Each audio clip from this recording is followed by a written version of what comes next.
From the very dawn of time, before the first tear ever fell, before pain or sorrow were known, there existed a place unlike any other, a sanctuary of light and life called Eden.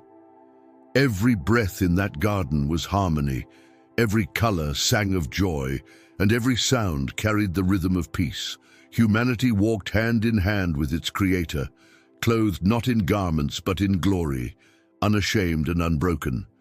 The world was young, untouched by corruption, its beauty unmarred by the shadow of sin. It was a reflection of divine perfection, where every leaf and river whispered one truth: all things were good. Yet, within that paradise, amidst the fragrance of blooming life, something subtle began to stir. The serpent, cunning and ancient, moved with quiet precision through the garden's stillness. It did not come with thunder or threat, but with a whisper, a voice smooth enough to seem harmless, clever enough to sound wise. It questioned not the beauty of creation, but the heart of the Creator himself. With a single sentence, it shifted the foundation of trust that bound humanity to its Maker. Has God really said?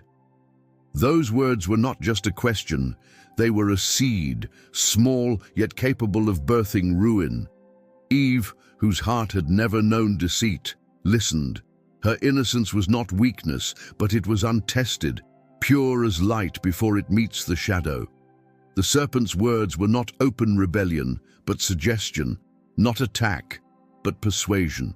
It offered understanding, knowledge, independence, an invitation to rise higher than what God had given. The voice promised enlightenment, but concealed enslavement. It spoke of freedom while preparing chains. That single conversation between the serpent and the woman became the turning point of all creation, the moment when truth was first challenged by illusion. Deception did not roar, it reasoned. It did not demand, it enticed. That is how darkness works, not by tearing down truth, but by twisting it until lies look like wisdom. Eve's gaze turned toward the forbidden tree, her mind filled with curiosity that blurred into desire. In that instant, humanity's perfect balance trembled. What began as a whisper in the garden became a storm that would echo through generations. Through that voice, sin entered the world, not as an invading army, but as a thought that questioned the goodness of God. Even in that fall, something greater was already stirring. When humanity broke covenant, the Creator spoke words that would define all of history. He declared enmity between the serpent and the woman, between their seeds, a prophecy hidden within judgment, a promise of redemption wrapped in mystery. That moment, though shrouded in grief, became the birthplace of hope. For every lie spoken by the serpent, God answered with a promise. One day, truth would crush deception, and light would overcome the darkness that began with that whisper. If this story moves your heart and you enjoy exploring hidden truths of Scripture, make sure to subscribe to this channel for more powerful messages. Like this video to help it reach others who seek understanding, and leave a comment with your thoughts or reflections. Your engagement helps share these timeless truths with the world, keeping the message of light and redemption alive. Before the shadow of disobedience touched the earth, creation existed in a rhythm so perfect that even silence carried melody. The breath of God filled every living thing, sustaining the pulse of existence. The garden was not merely a place, but a reflection of divine order, where every leaf, river, and creature existed in communion with its Creator. Adam and Eve stood at the heart of this harmony, not as rulers in arrogance, but as caretakers entrusted with beauty beyond measure. Every movement of their hands mirrored purpose, every step upon the soil echoed peace. The boundaries between heaven and earth felt thin, for God walked among them, not as a distant deity, but as a presence closer than the air they breathed. Life unfolded without fear or competition. Animals roamed freely without threat, waters shimmered without pollution, and the sky opened wide without judgment. Each sunrise felt like a renewal of covenant, a gentle reminder that existence itself was a dialogue between creation and its maker. Adam understood his work as worship, naming every creature not to claim ownership, but to recognize identity. Eve's laughter blended with the sounds of living waters, her joy an extension of the Creator's own delight. Their union reflected divine unity, two souls joined in trust, untouched by pride or shame. Every tree that grew from Eden's soil bore fruit that spoke of abundance rather than temptation. The tree of life stood as the center of their communion, a reminder of eternal fellowship with God. Around it stretched a world radiant with purpose. No decay touched the ground, no sickness dimmed the body, no grief lingered in the heart. Their understanding of goodness did not come from comparison or experience of evil, but from walking in the presence of absolute light. Innocence was not ignorance. It was perfect awareness of purity, untested by corruption. Relationship between Adam and Eve carried no division, no misunderstanding. Their words held no deceit. Their eyes reflected mutual honor. They did not seek dominance over one another, but completion through shared obedience. Love was not learned. It was the natural language of their being. The Creator's breath united them, and through them, the rest of creation found order. Every flower that bloomed and every bird that sang existed in the overflow of their peace. Time in Eden did not rush as it does now. The concept of urgency had no meaning where nothing decayed. Days moved with purpose rather than pressure. Work did not exhaust, rest did not carry guilt, and desire was not tainted by greed. Adam's strength and Eve's wisdom were gifts meant to reflect the harmony of divine attributes: justice and mercy, strength and tenderness, authority and service. They lived not by instinct, but by revelation, understanding the heart of God through intimacy rather than instruction. Even the air they breathed carried holiness. It was not only the beauty of the garden that made it sacred, but the presence that filled it. Divine glory rested upon creation like dew, unseen yet essential. Every rustle of leaves was an act of worship, every creature a testament to divine artistry. The harmony of nature mirrored the harmony of the human soul, both perfectly aligned with the will of their Maker. There was no competition between spirit and flesh, no conflict between duty and desire. Before corruption entered, knowledge flowed like a river from the throne of God. Understanding was effortless, revelation was constant, and truth was not sought but lived. Adam and Eve did not question the Creator's words because doubt had not yet been conceived. They lived in absolute transparency, naked and unashamed, their hearts open before heaven. To them, obedience was not a rule, but the expression of love. It was the natural rhythm of their existence. Every sound of Eden carried a story of purpose.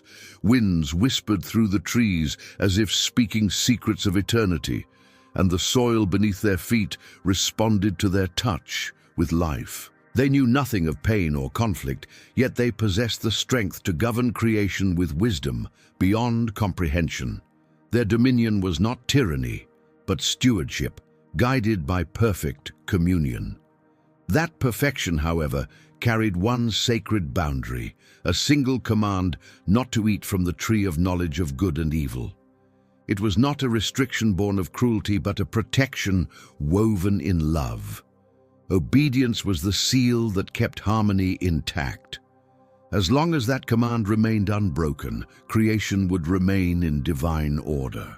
Yet within that boundary lay the seed of choice, the possibility of love proven through trust. The Creator did not design puppets. He formed beings capable of fellowship through free will. Eden stood as a living sanctuary, where everything breathed the presence of God. Yet even within perfection, the potential for rebellion slept quietly, waiting for a voice that would awaken it. Peace could only be tested in the presence of deception, and that test would soon arrive in the most unexpected form. a whisper that would question the very foundation of truth itself. In the stillness of paradise, when the air was calm and the light gentle, a creature moved among the trees with a wisdom that predated the world. The serpent glided with grace, its beauty masking an intelligence sharp and calculating. It did not approach Eve as an enemy, nor did it speak in anger. Its strategy was subtle, appealing to thought rather than instinct. When it spoke, its words sounded almost innocent, yet within them lay poison carefully hidden. It asked not to defy, but to provoke reflection, a question that seemed harmless but carried rebellion within its core. The conversation between the woman and the serpent was unlike any other in creation. It was the first moment when doubt brushed against purity, when curiosity turned towards self rather than God. The serpent's voice carried no force, only persuasion. It appealed to desire for understanding, for wisdom, for something more than what was already given. In that moment, Eve listened not because she distrusted God, but because she wondered if perhaps there was more to his command than she understood. The serpent did not deny God's word outright. It reshaped it, twisting truth just enough to create confusion. The brilliance of the deception lay in its familiarity. The serpent spoke of God's words, not foreign concepts. It used truth as a vessel for lies. By questioning the command, it planted the illusion that God's boundaries were restrictions rather than gifts. It painted obedience as blindness and rebellion as enlightenment. That single shift in perception transformed the heart's posture. Eve began to see the forbidden fruit not as danger, but as opportunity. Her gaze, once filled with gratitude, turned toward longing for what was not meant for her.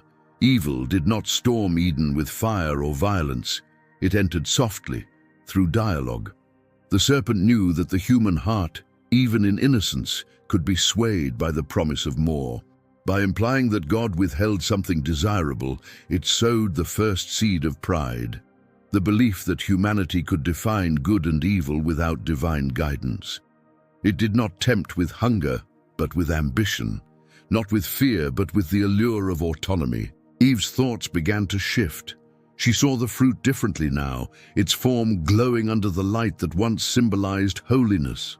What had been simply another tree now seemed radiant with hidden power.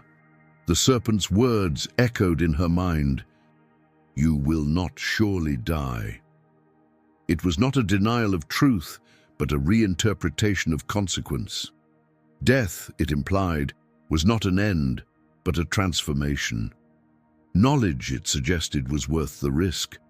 The moment the fruit became desirable to make one wise, the heart of humanity turned from trust to reasoning apart from God. The serpent's nature was not only deceitful, but deeply strategic. It knew that to overthrow divine order, it needed not to destroy humanity, but to make humanity destroy itself. The enemy did not challenge God directly, but targeted his image reflected in mankind. By corrupting the mirror, it could distort the reflection. Eve's decision to listen, Adam's choice to follow, both sprang from a subtle shift, the belief that they could be like God without God. After the fruit touched their lips, awareness flooded them, not the enlightenment they were promised, but a piercing consciousness of separation. Innocence shattered in an instant. The garden that once sang in harmony fell silent, the presence that had filled it now distant. Shame entered where glory once dwelled, and humanity's first instinct was to hide. The serpent's victory was not in the act itself, but in the shift it caused within the human spirit, the introduction of fear, guilt, and isolation. Deception had achieved what force never could. The voice that twisted truth still echoes across time, shaping thoughts, cultures, and beliefs. It speaks through pride, through confusion, through the endless search for meaning apart from divine guidance. Every generation hears it in new forms, yet the message remains the same. You can be your own master. That lie, born in Eden, continues to guide the fallen world's pursuit of power and wisdom. Humanity's fall was not an accident, but a spiritual rebellion initiated through suggestion. The serpent did not compel, it persuaded, and in doing so it revealed a truth about evil. It does not always appear as darkness. It often arrives clothed in light, promising freedom while chaining the soul. The whisper that once deceived Eve continues to whisper still, reshaping perception until truth feels restrictive and deception feels liberating. When the voice of the serpent faded, silence returned. But Eden was no longer the same. The seed had been planted. What had begun as a conversation would become a conflict spanning all generations. Yet amid judgment and loss, a prophecy emerged from divine lips, a declaration that this corruption would not reign forever. Within the curse lay a promise, and within that promise the birth of hope. When the voice of God moved once more through the garden, it was no longer a sound of fellowship, but of confrontation. The Creator called to Adam, not because he did not know where he hid, but to reveal the depth of separation that sin had created. The question, "Where are you?" carried sorrow more than anger, a divine lament for the bond that had been broken. Adam's answer trembled with fear, the first emotion foreign to Eden. In that trembling voice lay the confession of humanity's new reality, awareness of guilt, loss of innocence, and distance from glory. Judgment came not as a random punishment, but as a necessary restoration of truth. The serpent, the woman, and the man each faced consequence, yet within the words spoken to the serpent emerged the first prophecy ever uttered. God declared enmity between the serpent's seed and the woman's seed. It was more than a curse. It was a revelation of two spiritual lineages that would define history. From that moment, humanity stood divided between deception and redemption, rebellion and obedience, corruption and purity. The phrase, "the seed of the woman," carried profound mystery. In ancient understanding, lineage came through the man. Yet here the prophecy pointed to a future birth independent of man's seed. Embedded within the curse was a promise of miraculous intervention, a coming Redeemer born of woman alone. This was not merely a prediction of struggle, but the announcement of salvation. Even as humanity faced exile, hope was conceived within judgment. The serpent's seed represented more than physical descendants. It symbolized the continuation of rebellion. Every act of violence, every lie, every manifestation of pride would carry its essence. The serpent's influence would flow through generations, shaping systems and hearts that opposed divine truth. The woman's seed, in contrast, symbolized the line of faith, the remnant that would preserve the promise, culminating in the one who would crush the serpent's head. The battlefield was not earthly but spiritual, waged within every soul that must choose which voice to follow. This prophecy revealed the dual nature of existence that would define the human story. Light and darkness, truth and falsehood, obedience and defiance, all born from that singular moment in Eden. The serpent sought dominion through deception, but God answered with redemption through promise. From the soil of failure sprouted the root of salvation. Every generation would live within this tension, every nation shaped by its alignment with one seed or the other. God's words were not merely spoken, they were decreed.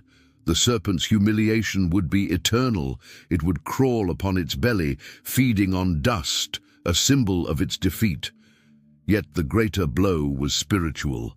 The prophecy announced the ultimate downfall of deception, the crushing of its authority through the coming Redeemer. What began as a whisper of rebellion would end with the silence of conquest.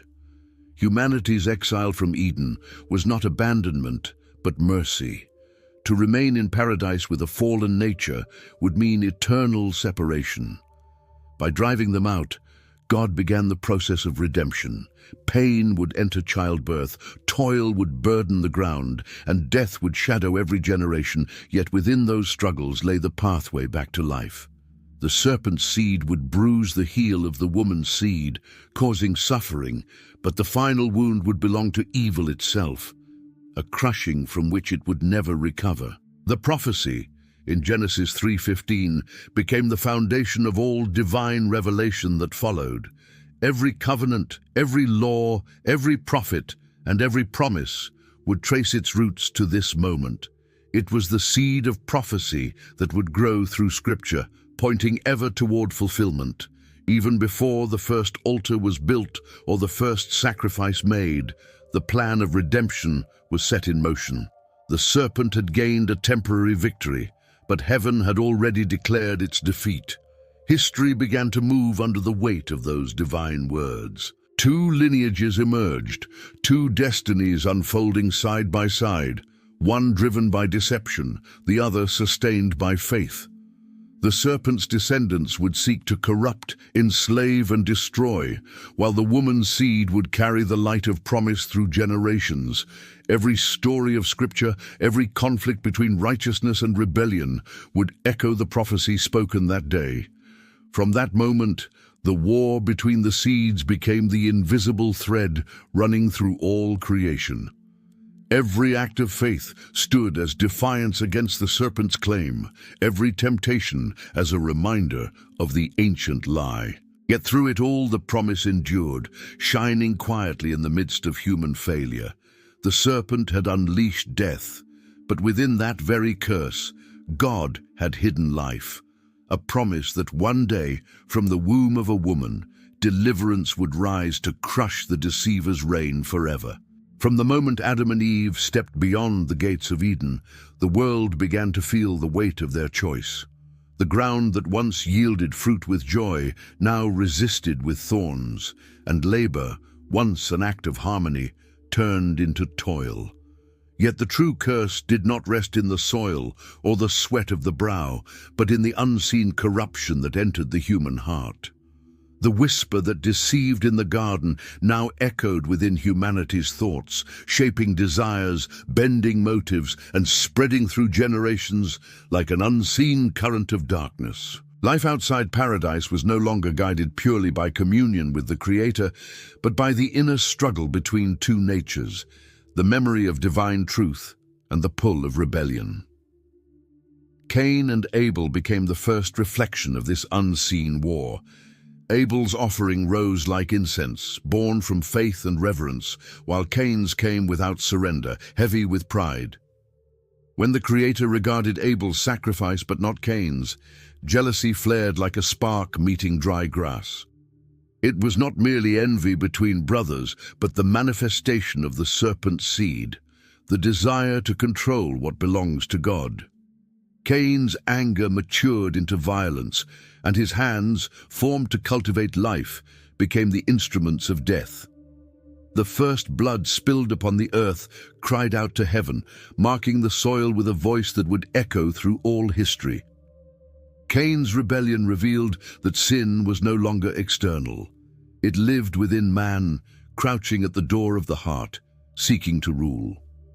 From Cain's line emerged a civilization built upon independence from God. His descendants forged cities, mastered crafts, and celebrated their strength. Yet beneath their progress beat hearts untouched by repentance. Violence became culture, and pride became legacy. They built altars to ambition, seeking their own glory, until every act of creation turned into an expression of self-exaltation. Lamech, a descendant of Cain, sang songs of vengeance and power, boasting of murder as though it were triumph. This growing defiance signaled that the serpent's seed had found fertile ground in human hearts, producing fruit that looked outwardly successful, yet inwardly corrupt. Across generations, wickedness deepened. The children of Seth, the appointed son who carried the promise of the woman's seed, began to mingle with the descendants of Cain, and purity of spirit faded.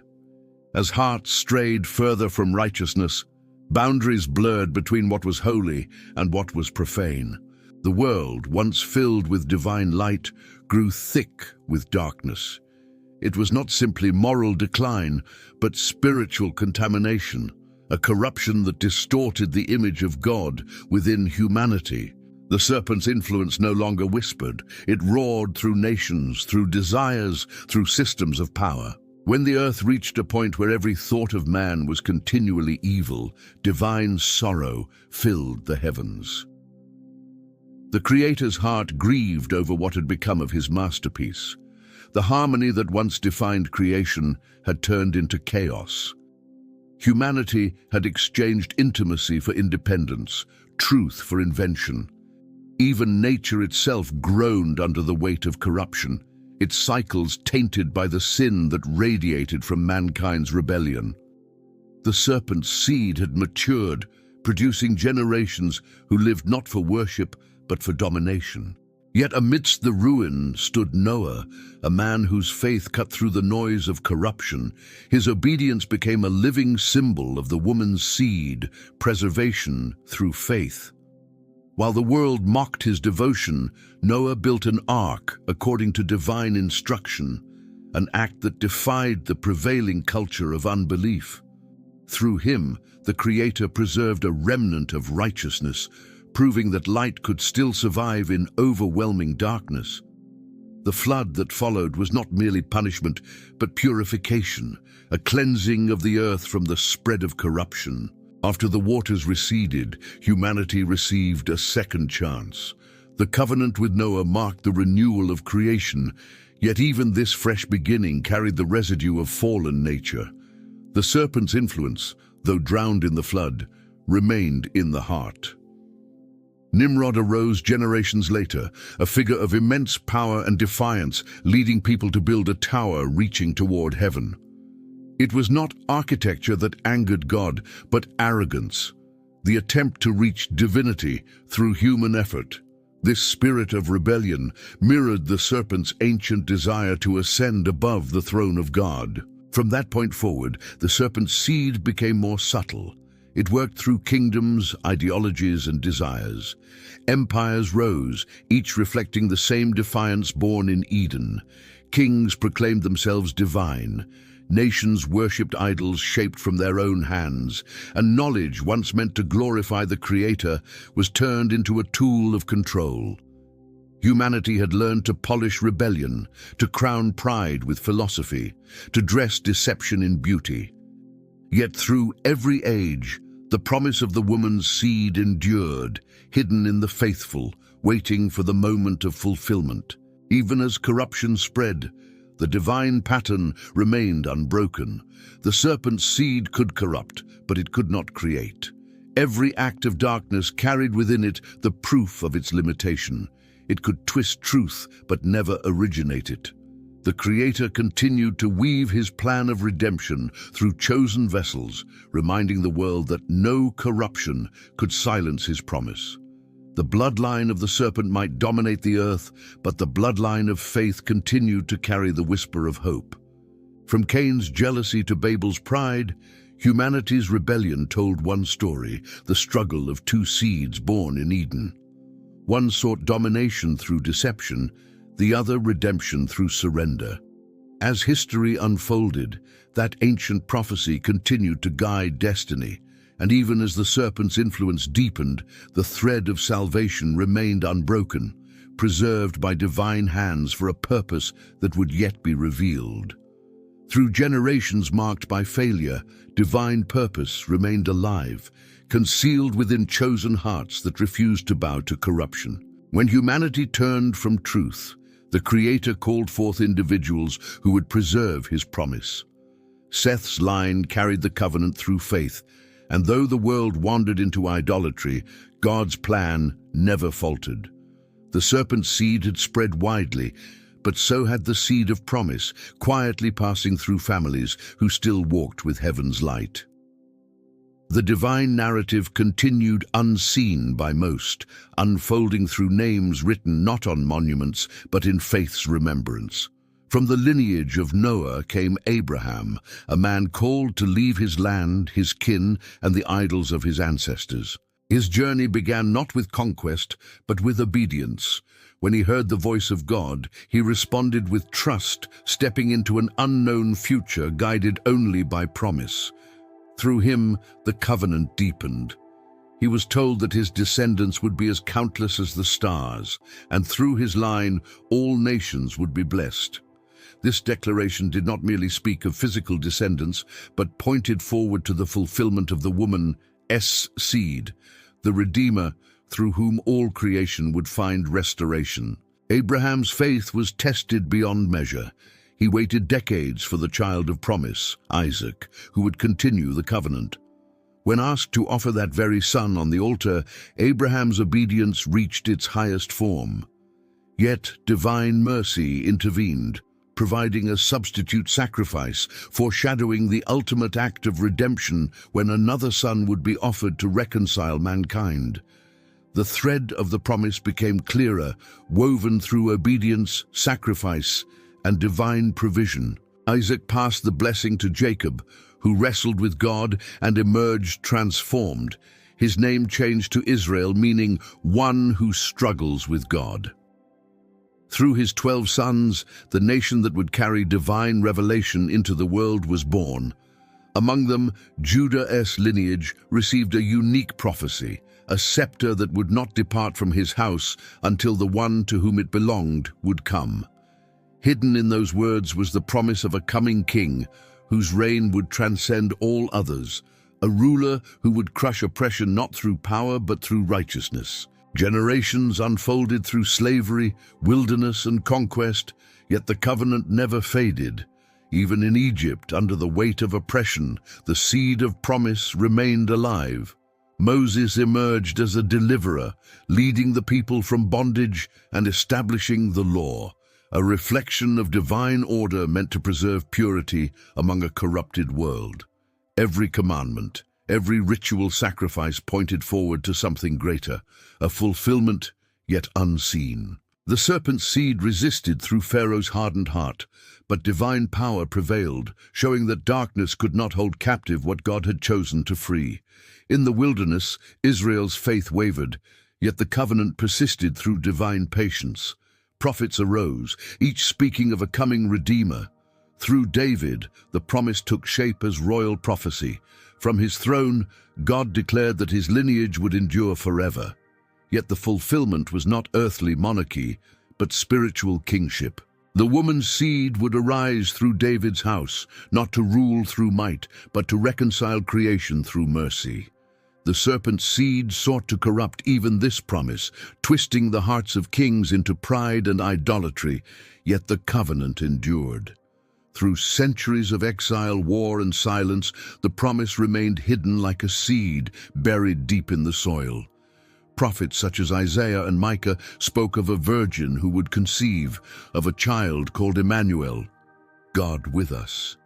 They saw glimpses of the coming light shining in darkness, yet few understood its depth. The faithful who waited did not know that the fulfillment would arrive not with armies or splendor, but through humility, through birth in obscurity, through the very woman whose seed had been foretold from Eden. Even when Israel turned to idols and nations fell into ruin, divine faithfulness did not waver. The promise of the woman's seed was not dependent on human strength, but on divine will. Every failure, every act of rebellion, only made the need for redemption clearer. The serpent's seed worked through empires and false gods, yet none could extinguish the flame of prophecy that continued to burn in the hearts of the righteous.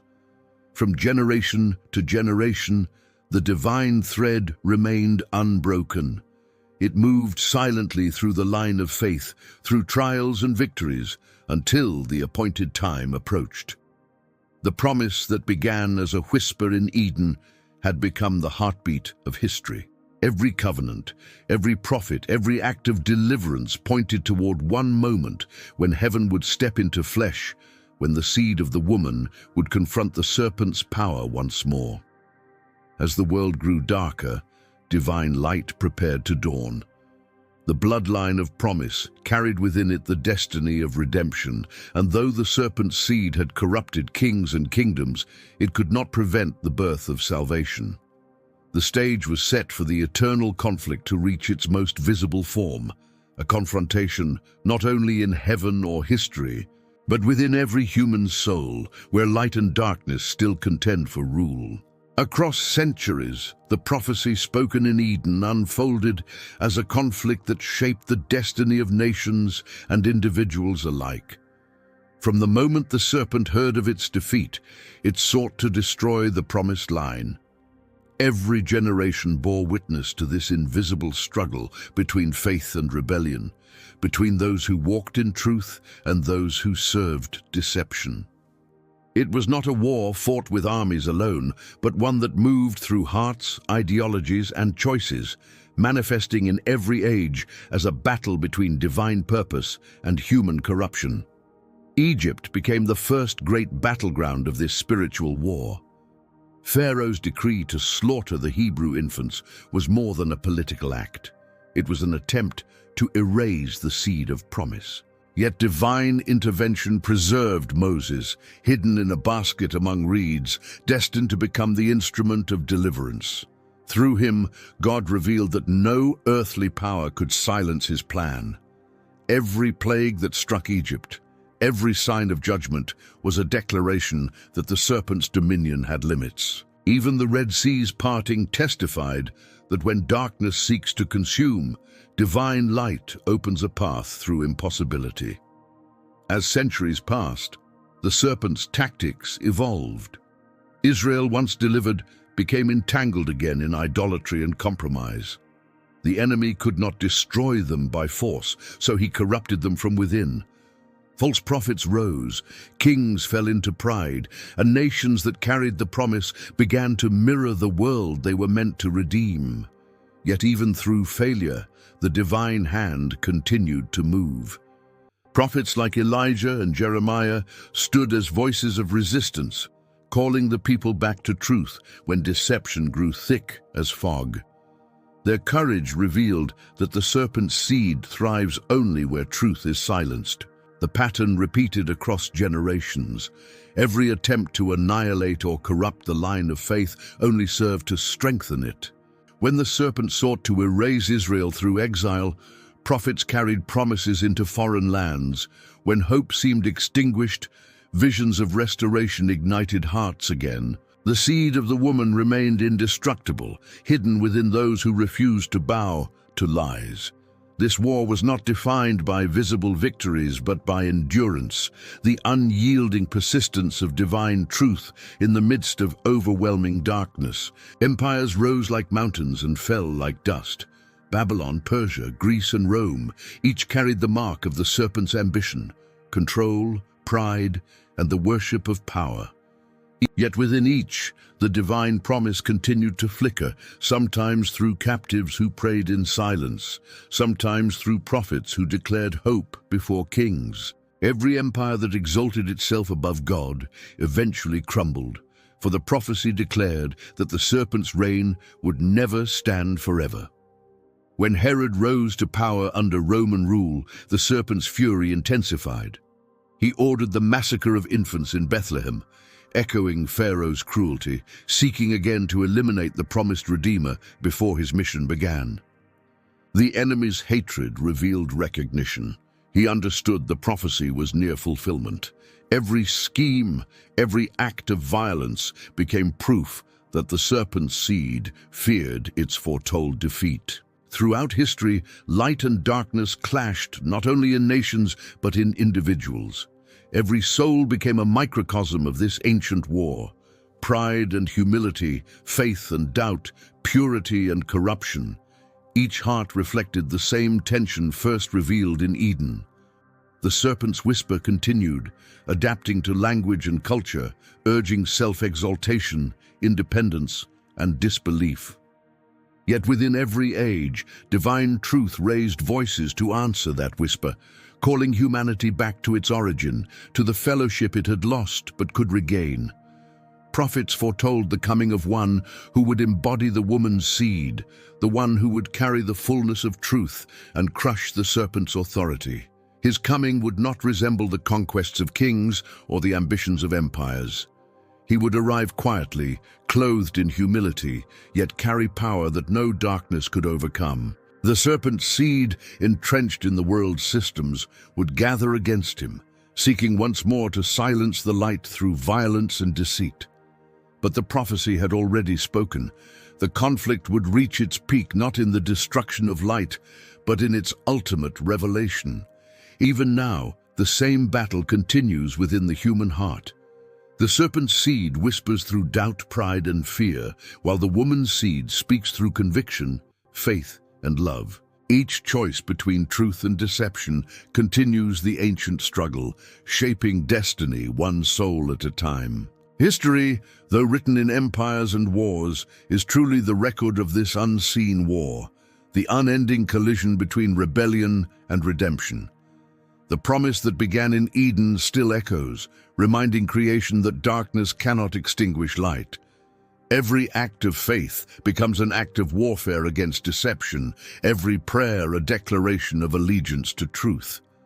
As the story unfolds, the serpent's fury will reach its highest intensity, but so will the strength of divine purpose. For every attempt to crush the seed of the woman only draws humanity closer to the moment when that prophecy will reach its fullest expression, when light will stand face to face with darkness, and truth will prove unbreakable. Centuries of prophecy converged upon a single moment in history, when divine purpose stepped fully into human flesh. The Redeemer, born in humility and raised among ordinary men, carried within him the eternal promise first spoken in Eden. His life was the embodiment of light that the darkness could not comprehend. Every word he spoke pierced the deception that had bound humanity for ages. His miracles were not mere displays of power, but revelations of restoration. Blind eyes opening to truth, the crippled rising to walk in faith, the broken finding wholeness in divine compassion. Each act struck at the serpent's dominion, reclaiming what had been lost. Those who opposed him did so not merely out of fear of change, but under the influence of the same voice that whispered in the garden. The serpent's seed recognized the threat to its power. Religious leaders bound by pride, rulers entangled in ambition, and crowds swayed by confusion, all became instruments of resistance. Yet through their hostility, divine will advanced. Every accusation, every betrayal, and every strike against the innocent carried the paradox of prophecy fulfilling itself.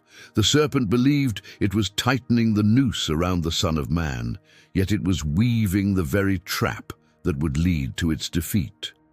When betrayal came through a kiss, the serpent's deception reached its climax. The Redeemer was taken, mocked, and beaten, standing before the judgment of men who could not perceive that they were enacting the will of heaven. The cross, fashioned as an instrument of death, became the altar of eternal victory.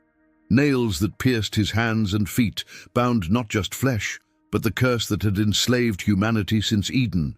Every wound carried the weight of sin, every drop of blood the price of redemption. What appeared to be the triumph of darkness was, in truth, the unveiling of divine justice and mercy. At the moment of crucifixion, creation itself reacted. Darkness fell upon the land, the earth trembled, and the veil of the temple tore from top to bottom, signaling the end of separation between God and man. What had once been forbidden now stood open, for the barrier erected by sin had been removed through sacrifice. The serpent's power depended on accusation, yet at the cross its claims lost authority. The Redeemer bore the guilt of every generation, disarming the enemy by satisfying divine righteousness. The ancient prophecy was fulfilled, not through violence greater than evils, but through obedience stronger than pride. Death approached, as it always had, expecting to claim another victim, but it found itself facing the author of life. The grave could not contain the one who created existence itself. On the third day, when the stone was rolled away, all of creation witnessed the crushing of the serpent's head. Resurrection was not merely the return of breath to a lifeless body. It was the proclamation of victory over the power that had enslaved humanity. The serpent's authority, built upon fear and corruption, was shattered by the very act it believed would secure its dominion. This victory was not limited to that moment in time. It rippled through eternity, rewriting the destiny of creation. The curse that began with one act of disobedience was broken by one act of perfect submission. Where the serpent had deceived humanity into choosing independence, the Redeemer restored communion. His resurrection marked the dawn of a new creation, where those who believe could now walk not as victims of corruption, but as heirs of divine promise. The bruised heel of the woman's seed became the mark of triumph, and the crushed head of the serpent stood as the eternal reminder of evil's defeat. Even as the enemy sought to destroy the truth, it became the very foundation of salvation. The cross transformed from a symbol of shame into the throne of grace. Through it, mercy and justice met without contradiction, love and power united without compromise. The serpent's strategy of death turned into heaven's declaration of life. Every soul that receives this truth becomes a living testimony of that victory, carrying the authority to resist deception, to walk in light, and to proclaim freedom to those still bound by the serpent's lies. From that moment onward, the war between the seeds changed form. The serpent could no longer claim victory through accusation or control, yet its voice continued to whisper, seeking to convince humanity that nothing had changed. The battlefield shifted from the cross to the heart, where belief or unbelief determines allegiance. Those who follow the Redeemer carry within them the same power that crushed the serpent's head, the same light that broke through the grave. Each act of faith, each prayer offered in truth, continues the triumph first won on Calvary. No darkness can overshadow what was accomplished that day.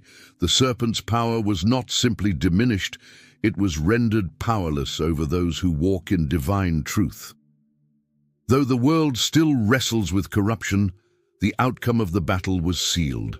The cross stands as the eternal intersection of justice and redemption, where every chain forged by deception was shattered. The prophecy that began in Eden reached its fulfillment there, proving that even from humanity's deepest failure, divine purpose would emerge victorious.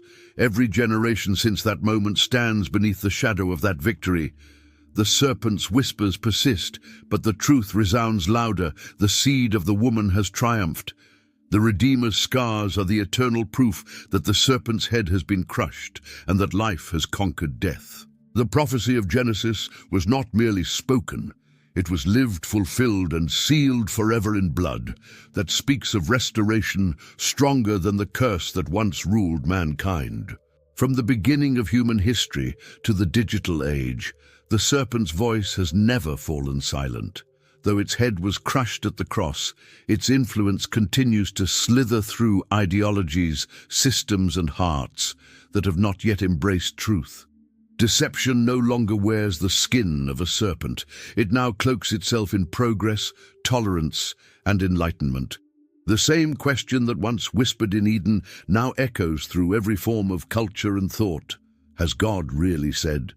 Humanity, believing itself wiser than ever, drifts further from the divine source, mistaking confusion for freedom and rebellion for individuality. Modern deception operates not through overt evil, but through subtle distortion. Truth has become relative, morality flexible, and faith treated as opinion rather than revelation. The serpent's seed thrives in this environment, reshaping language to blur the line between right and wrong. Its influence is seen in philosophies that glorify self as the ultimate authority, in movements that seek to redefine creation's design, and in technologies that promise transcendence without spirituality.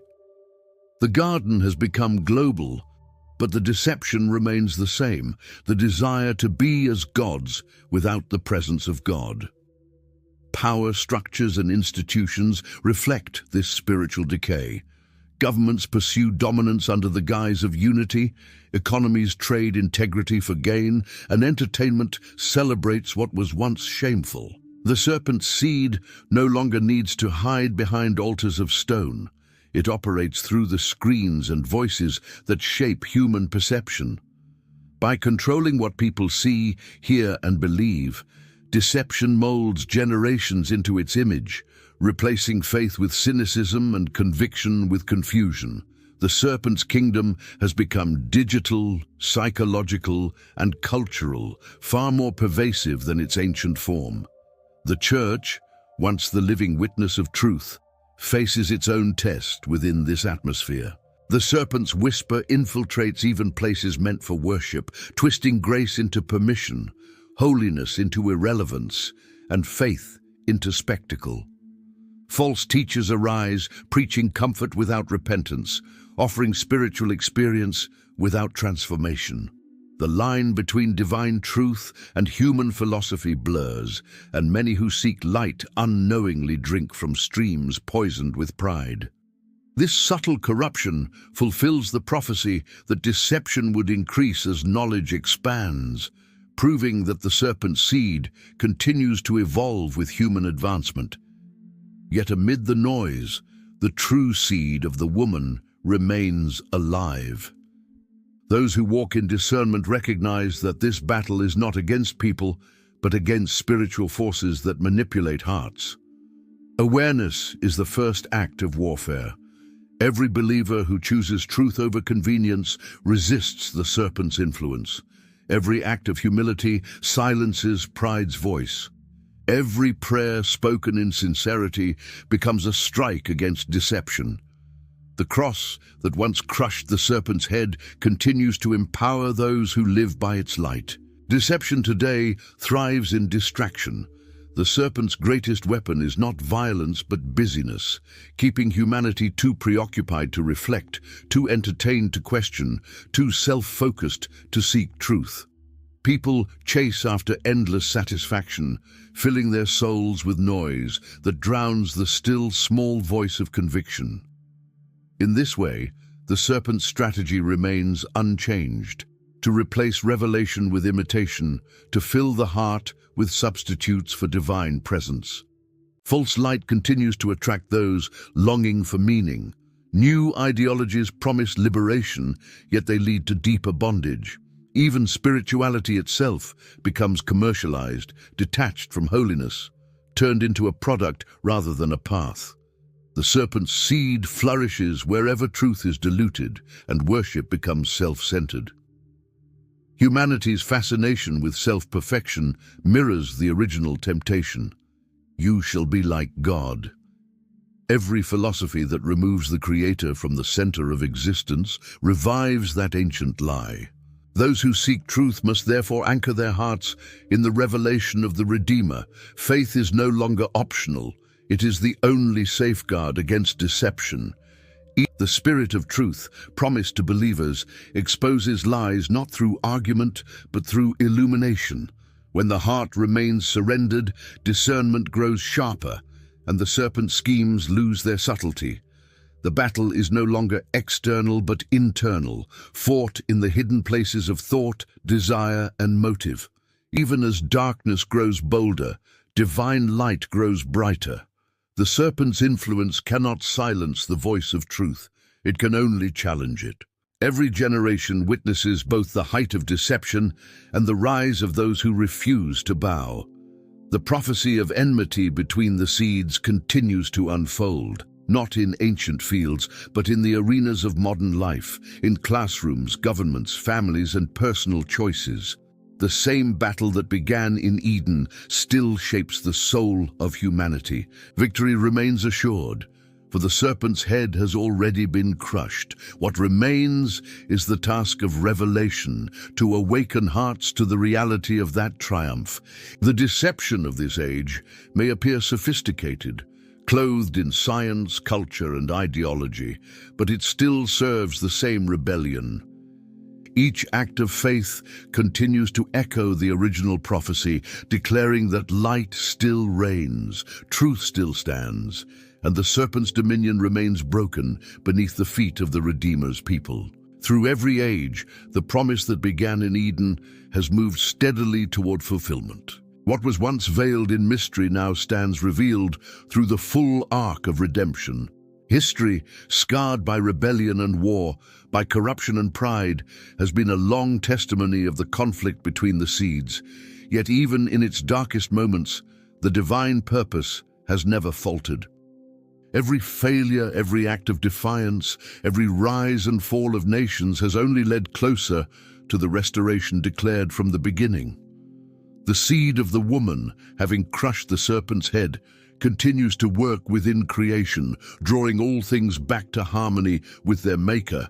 As the ages unfold, the prophecy written in Genesis finds its reflection in Revelation. What began in a garden concludes in a city of light. The earth, once cursed with thorns, awaits renewal where no corruption can dwell. The serpent's rebellion that spread decay through time meets its final end as the Redeemer reigns with perfect justice. This is not the destruction of creation, but its redemption. Every scar upon the world becomes a testimony of mercy, every tear a reminder of the love that would not let go. The curse that began with disobedience will give way to everlasting peace, for the plan that was whispered in Eden has reached completion through the power of divine faithfulness. The world will no longer hear the whisper that led humanity astray, for the deceiver will be silenced forever. Light will reign unchallenged, truth will be unbroken, and creation will return to the purity of its origin. The river that once flowed through Eden will flow again, clear as crystal, carrying life to every corner of the renewed world. The tree of life, once guarded by flaming swords, will again stand accessible, its fruit a symbol of eternal fellowship restored. The Redeemer, who bore the weight of the curse, will reign not as a distant ruler, but as the center of restored creation. His presence will illuminate all things, not through sun or moon, but through glory that fills every heart with peace. The serpent's seed, the legacy of rebellion, will have no place in that new order. Every remnant of deceit will vanish, every trace of pain erased, and the bond between Creator and creation will be made whole. What humanity lost through pride will be regained through grace, and what was broken in Eden will be perfected in eternity. Faithful souls who carried the promise through generations will see with unveiled eyes the reality they once hoped for. Every act of faith, every moment of endurance, every tear shed in trust will find its reward in this final restoration. The kingdom of light will not be a distant realm, but a renewed creation where righteousness dwells naturally as breath. The woman's seed, victorious and eternal, will dwell among the redeemed, not as a symbol, but as living truth. God with his people, forever unseparated by sin or sorrow. Even creation itself will rejoice. Mountains will no longer groan beneath the weight of corruption. Oceans will no longer rage in chaos, and every living thing will exist in harmony with divine purpose. The balance that once defined Eden will return, not as a fragile piece, but as everlasting order established by love. The serpent's memory will fade into history, its deception remembered only as the backdrop against which truth shone brighter. The story that began in rebellion concludes in restoration, proving that nothing can overcome the wisdom and mercy of the Creator. Humanity's purpose, once lost to confusion, will be fully restored. Every heart will understand the reason for its existence, not to rule apart from God, but to reign with Him in perfect unity. Work will again become worship, knowledge will align with truth, and desire will harmonize with holiness. The separation between heaven and earth will dissolve, for both will be joined as one dwelling of divine presence. What the serpent sought to destroy through deceit will stand eternal as a monument of divine victory. Every voice will join in song, from angels to the redeemed, declaring the fulfillment of the ancient prophecy. His victory has not only crushed the serpent's head, but has rewritten the story of creation itself. The garden that was lost has become the kingdom restored, and the voice that once whispered lies will never be heard again.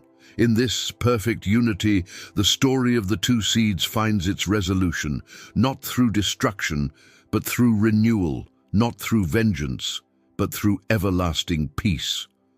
The triumph of the woman's seed stands as the eternal proof that truth prevails, that love conquers, and that divine purpose never fails. Every generation that has walked in faith has carried a part of that promise, and now it shines in its fullness. The serpent's rebellion began with a whisper, but the final word belongs to the Redeemer, a word of restoration, of light, of life everlasting. The story of Eden was never one of loss, but of return. The promise remains fulfilled, the victory eternal, and creation forever renewed in the glory of its Creator. If this message has touched your heart, take a moment to reflect on the power of truth that began in Eden and still moves through every life today. Remember that the story of the serpent's seed and the woman's seed continues in each of us, in every choice between deception and faith, pride and humility, darkness and light. Let these words remind you that redemption is not a distant hope, but a living reality offered freely to all who believe. If you felt inspired by this video, make sure to subscribe to the channel so you never miss future messages of hope and revelation. Like this video to help it reach others searching for understanding, and share it with your family, friends, and anyone who might need a reminder of divine truth. Leave a comment below with your reflections, thoughts, or prayers. Your words may be the encouragement someone else needs today. Together, let's spread light where the serpent's whisper still lingers. Let this story live on, not just through words, but through the lives of those who carry truth with courage and faith. The prophecy has been fulfilled, but the message continues. Truth conquers deception, and light forever overcomes darkness.